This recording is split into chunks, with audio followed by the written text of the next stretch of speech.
శ్రీమాత్రే నమ. జై గురు దత్తాత్రేయ నమ. ఈ వీడియోలో మనం జనవరి 15వ తారీఖు నుంచి ఫిబ్రవరి 24 మధ్యలో అంటే సుమారుగా ఒక 40 రోజుల పాటు కుజగ్రహం తన ఉచ్చక్షేత్రమైనటువంటి మకర రాశిలో ప్రవేశించడం జరుగుతుంది.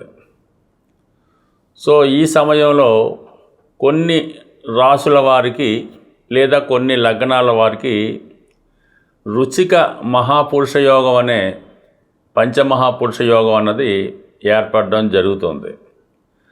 సాధారణంగా ఈ యోగం ఎవరి జాతకంలో ఉంటే వారిలో కుజుడి యొక్క కారకత్వాలు వారికి బాగా కలిసి రావడం జరుగుతూ ఉంటుంది.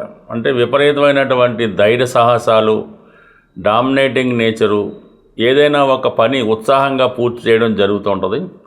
అయితే ఈ రుచిక మహాపురుష యోగం ఉన్న జాతకులు ఏదైనా ప్రభుత్వ సర్వీస్కి ప్రయత్నం చేస్తున్నప్పుడు, అంటే పెద్దవాటికి ఒక ఐపీఎస్, ఐఆర్ఎస్, ఐఏఎస్ లాంటి ఉన్నత స్థాయి ఉద్యోగాలు ప్రవేశించడానికి ఈ యోగం చాలా సహాయపడుతుంది.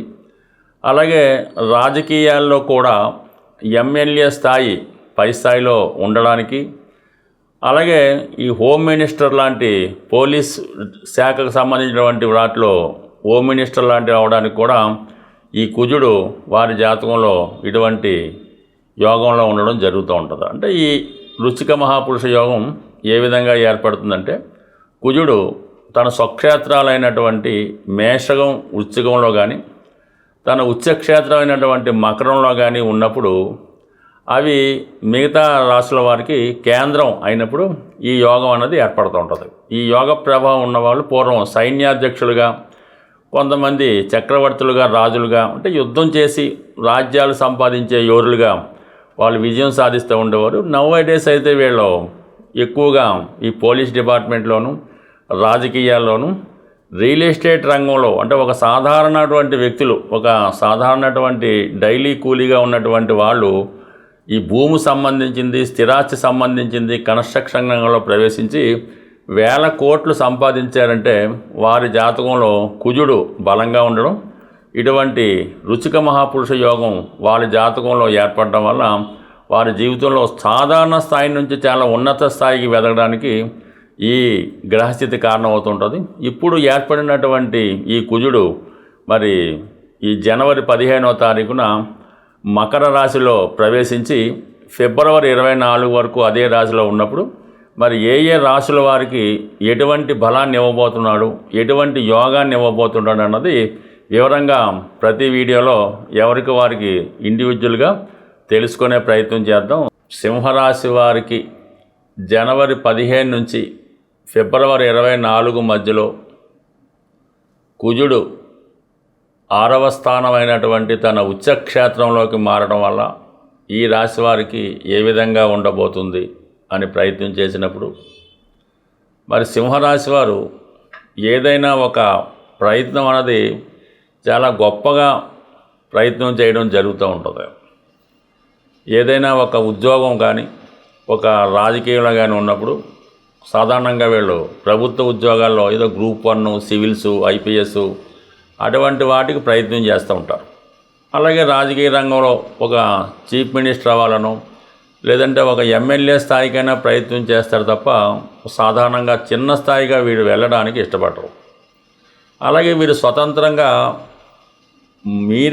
వీళ్ళే స్వతంత్రంగా ఏదైనా వ్యవస్థను స్థాపించి 10 మందికి ఉపాధి కల్పించాలనుకుంటారు తప్ప ఒకరి కింద ఉద్యోగం లాంటిది, సర్వీస్ లాంటిది చేయడానికి పెద్దగా ఇష్టపడడం ఉండదు.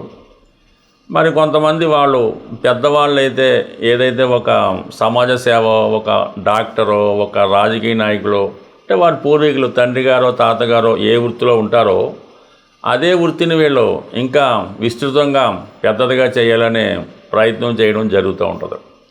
అటువంటి ప్రయత్నం ఎవరైతే చేస్తున్నారో వారి యొక్క జీవిత సంకల్పం ఏదైతే ఉందో అది ఈ సమయంలో మీకు నెరవేరుతుంది. సాధారణంగా ఇప్పుడు 6వ స్థానంలోకి కుజుడు రావడం జరిగింది. కుజుడు ఈ రాశి వారికి చతుర్థ భాగ్యాధిపతిగా 6వ స్థానంలో ఉన్నాడు. అంటే విజయస్థానం కంపల్సరీగా ఈ సమయంలో కుజుడు 6వ స్థానంలోకి వచ్చిన వల్ల, అది ఉచ్చలోకి రావడం వల్ల, అది కేవలం సింహరాశి వారికి మాత్రమే ఇటువంటి యోగం ఉంటుందన్నమాట. 6వ స్థానంలో కుజుడు ఉచ్చలో ఉండడం 12 రాశుల్లో సింహరాశికే ఉంటుంది.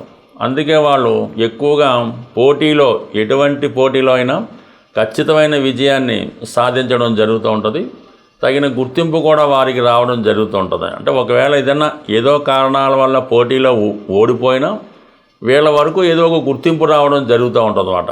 ఏదో క్రికెట్ టీంలో వీళ్ళు ఉన్నారు, వేరే వారితో పోటీ పడ్డారు, టీం అయితే ఓడిపోతుంది, కానీ వీళ్ళు ఒక 150 పరుగులు 200 పరుగులు వేసి ఆ టీంలో మ్యాన్ ఆఫ్ ది మ్యాచ్గా ఉండడం జరుగుతూ ఉంటుంది అన్నమాట. సో అందువలన అటువంటి వారికి, సింహరాశి వారికి 6వ స్థానంలో కుజుడు ఎస్పెషల్లీ భూములు స్థిరాస్తులపై ఉన్నటువంటి సమస్యలు పరిష్కారం అవుతాయి. ఉద్యోగపరంగా మీరు ఏ ఇంటర్వ్యూకి వెళ్ళినా ఈ సమయంలో విజయం రావడం లభిస్తూ ఉంటుంది. దాంతోపాటుగా రాస్యాధిపతిగా ఉన్నటువంటి సూర్యుడు రవి కూడా ఇదే జనవరి 15 నుంచి ఫిబ్రవరి 14-15 వరకు కూడా ఈ మకర రాశిలో సంచరించడం జరుగుతూ ఉంటుంది.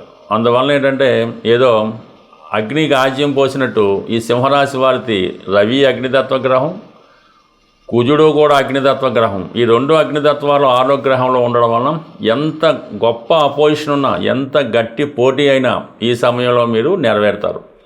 ఈ సమయంలో మీరు ఏదైనా ఒక ప్రభుత్వ పదవి కొరకు ప్రయత్నం చేస్తుంటే 100% మీకు పోటీ లేకుండా ఏకీగ్రీవంగా ఎన్నికయ్యే అవకాశం ఉంది.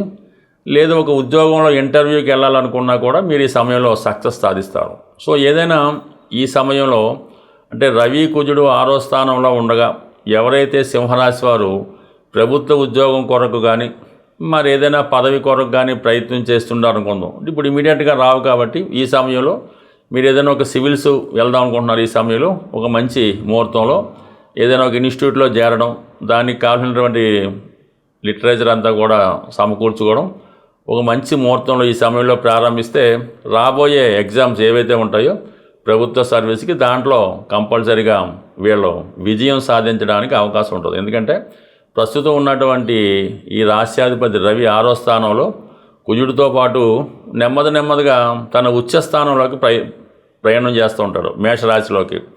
అందువల్ల ఏంటంటే రాను రాస్యాధిపతి రవి బలవంతుడు అవడం వల్ల కంప్లీట్గా మీరు మే నాటికి మీరు అనుకున్నటువంటి డెస్టినేషన్ పూర్తి చేసుకోవడం జరుగుతుంటుంది. కాబట్టి ఇప్పుడు చేసే ప్రయత్నం అప్పుడు నెరవేరే అవకాశం ఉంది. అలాగే మీకు ఏదైనా ఒక కోర్టు సమస్య ఉన్నా, దీర్ఘకాలంగా ఏదైనా డిస్ప్యూట్ ఉన్నా ఈ సమయంలో మీరు సెటిల్మెంట్ చేసుకుంటే అది మీకు అనుకూలంగా ఉంటుంది. ఈవెన్ ఈ సమయంలో మీకు అన్నదమ్ములతో ఉన్నా, తండ్రి గారితో ఉన్నా, అధికారితో ఉన్నా, లేదంటే మీ యొక్క బాస్తో ఉన్నా, లేదంటే మీరు మామూలు సాధారణ ఎమ్మెల్యే అయి ఉండి ఒక చీఫ్ మినిస్టర్ ప్రాబ్లం ఉన్నా ఈ సమయంలో మీరు దాన్ని సాల్వ్ చేసుకుంటే ఆ తీర్పు మీకు అనుకూలంగా వచ్చి తగిన ప్రాధాన్యత కూడా మీకు రావడం జరుగుతూ ఉంటుంది. ఏదైనా ఒక గ్రహం మనకి అనుకూల స్థానంలోకి వచ్చినప్పుడు ఆ గ్రహానికి సంబంధించినటువంటి పరిహారం మనం చేసుకోవడం వల్ల ఆ గ్రహం మరింత ఫలితాన్ని మనకి ఇవ్వడం జరుగుతూ ఉంటుంది. అంటే మనకి ఒక గ్రహం అనుకూల స్థానంలోకి వచ్చి ఆ గ్రహం మీ రాశి వారికి మిత్రగ్రహం అయినప్పుడు పూజల ద్వారా దాన్ని మీరు అనుకూలంగా మార్చుకోవచ్చు. అది మీ యొక్క రాశికి శత్రుగ్రహం అయినప్పుడు దానాల ద్వారా దాన్ని మీరు మార్చుకోవాల్సి ఉంటుంది. అయితే ఇప్పుడు ఏదైనా పరిహారం ఎలా చేసినా కూడా దక్కుతుంది. అయితే చిన్న మార్పు అంతే, అందులో ఏమీ లేదు, కంగారు పడడానికి పని లేదు. కుజుడి యొక్క ఫలితం మనకు తొందరగా రావాలంటే ఒకటేమో సుబ్రహ్మణ్య స్వామి, 2 ఆంజనేయ స్వామి. ఇందులో ముఖ్యంగా వివాహానికి సంబంధించినటువంటి సమస్యలు, ఆర్థికపరమైనటువంటి సమస్యలు, ఉద్యోగానికి సంబంధించిన సమస్యలు, అలాగే వివాహం తర్వాత వచ్చినటువంటి గొడవలు, చికాకులు, కట్న వేధింపులు, భార్యాభర్తల మధ్య అనుకూలత లేకపోవడం, వీటన్నిటికీ ఆంజనేయ స్వామి వారిని పూజించుకోవడం వల్ల ఆ ఫలితం రావడం జరుగుతుంది. దీనికి ఏంటంటే సుమారుగా ప్రతి మంగళవారం ఆంజనేయ స్వామి వారికి తమలపాకులతో అర్చన చేయడం వల్ల, హనుమాన్ చాలీసా పారాయణ వల్ల మీకు తొందరగా ఆ ప్రయత్నం నెరవేరుతూ ఉంటుంది. అయితే సంతానం కొరకు ఎవరైతే ప్రయత్నం చేస్తూ ఉంటారో పిల్లలు కలగకపోవడం, పిల్లలు కలిగిన వాళ్ళ అభివృద్ధి లేకపోవడం, తరచుగా అబార్షన్స్ రాగడం, ఇవన్నీ కూడా మరి సుబ్రహ్మణ్య స్వామిని పూజించడం వల్ల మీకు తొందరగా సంతానం కలగడం, పిల్లలు ప్రయోజకులు అవడం జరుగుతూ ఉంటుంది. దీనికి మీరు సుబ్రహ్మణ్య స్వామికి, అది కూడా మంగళవారం రోజే పంచామృతాలతో, ముఖ్యంగా బెల్లం పానకంతో సుబ్రహ్మణ్య స్వామికి అభిషేకం చేసి మంగళవారం నియమంగా ఉండడం వల్ల తొందరగా సుబ్రహ్మణ్య స్వామి యొక్క అనుగ్రహంతో అటు వివాహానికి, పిల్లలకి ఉన్నటువంటి అన్ని సమస్యలు కూడా సాల్వ్ అవ్వడం జరుగుతూ ఉంటుంది. సో ఈ విధంగా మరి కుజగ్రహ అనుగ్రహం కావాలంటే చేయొచ్చు. కుజుడికి కందులు దానం చేయవలసి ఉంటుంది. నౌ-ఏ-డేస్ కందులు పెద్దగా కాకపోయినా మంచి కందిపప్పు, ఒక కుజుడి సంఖ్య మరి చెప్పే విధంగా, అంటే కుజుడి సంఖ్య 9 అంటూ ఉంటారు, కానీ ఏంటంటే ఒక 6 కిలోలు కందిపప్పు ఏదైనా ఒక దేవస్థానంలో అన్నదానం చేసినటువంటి ప్రదేశాల్లో వారికి డొనేట్ చేసినా పర్లేదు, లేదంటే ఏదైనా దేవాలయంలో 6 కిలోల కందిపప్పు అక్కడ ఉన్నటువంటి బ్రాహ్మణులకి దక్షిణ తాంబూలంతో పాటు దానం చేయడం వల్ల కుజుడి యొక్క అనుగ్రహం పొందే అవకాశం ఉంది. లేదంటే కుజుడికి జపం అది చేయించింది అంటే అది మీ యొక్క తీవ్రతను బట్టి పరిహారం ఉంటుంది. బట్ ఏదైనా సింపుల్గా పరిహారం ఏంటంటే, లేదా మీరు ఒక రాగి కడియాన్ని, కాపర్తో తయారు చేసిన కడియాన్ని కుడి చేయికి ధరించడం వల్ల కూడా కుజుడి యొక్క అనుగ్రహం మీకు తొందరగా లభిస్తుంది. స్వస్తి.